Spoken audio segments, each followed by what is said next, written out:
But I'm going to start with the movie that I saw in theaters this week, which I actually mentioned on our Junebug deep dive a few weeks ago.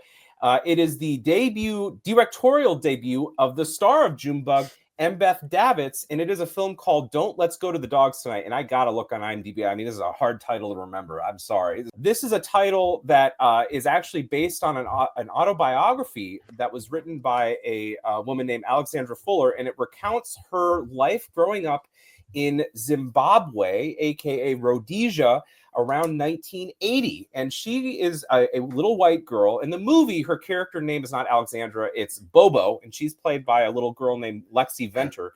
And she's, again, one of the few white families that's growing up in this, pretty agrarian area, with some black housekeepers and servants. And it's very clear that there is a racial divide in this country, maybe not too unlike apartheid in South Africa.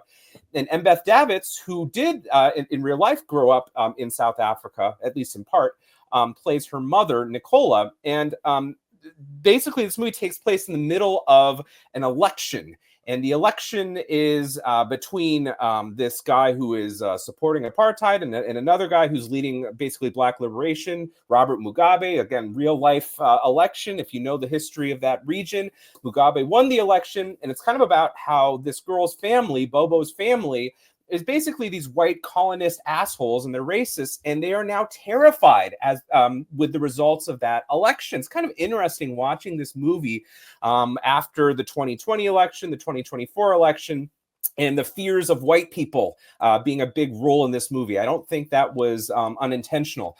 But this is a really interesting movie that it mixes, I think, a little bit of like the Florida Project, because it's entirely shot from the point of view of this little girl. It's like a childlike, almost fantasy but there are parts of reality that are filtered through her, so we're not always exactly sure what we're seeing or the significance of it.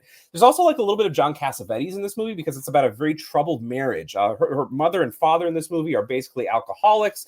The opening scene, when you think of Embeth Davidtz, you think of Miss Honey, you think of Madeline from Junebug, you think of a very sweet, intellectual lady. Not in this movie. I mean, she's a raging alcoholic who has a machine gun and shoots up a snake in the beginning of the movie. It's pretty fucking badass.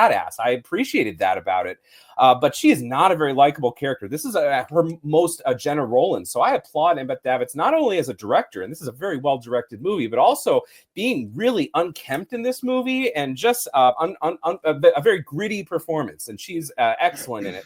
And then I would say there's also like a little bit of like the zone of interest, in the sense of like, this is a movie like the zone of interest was about, again, the Nazis and their barricaded house in the middle of the camp. Like that, this is a privileged white family in the middle of a black majority country that is finally seeing some sort of independence or autonomy for the majority black citizens. So they feel obviously very threatened by it. Anyway, this is a very cool movie. You got to get past the title. I don't know really what the title refers to, but it is a great portrait of a unique political environment, but again, filtered through the eyes of this child who doesn't always understand what she's seeing. And it's visually a really cool movie. This is actually one of my favorite movies of the year. This might end up on my top 10 list. I have it as a high 3.5-star movie for now. It might move up to 4. I think there's a little bit of complexity with the racial representation in the movie, again, because it's so much filtered through a white lens. You wonder a little bit about what the movie's really trying to say, but I think it comes from a wholesome place. Embeth Davidtz does it, I think, with a lot of compassion and empathy. So it's definitely worth checking out. Check it out at an art house theater. It's interesting because at the prior to this movie starting, they actually showed the preview for the Angus McLaughlin movie with Celia Weston that's coming out, that was on my most anticipated of the year before. So it's like maybe there's a sub community out there of Junebug fans that would check out this movie. But anyway, this is a really cool movie, worth checking out. You guys should see it.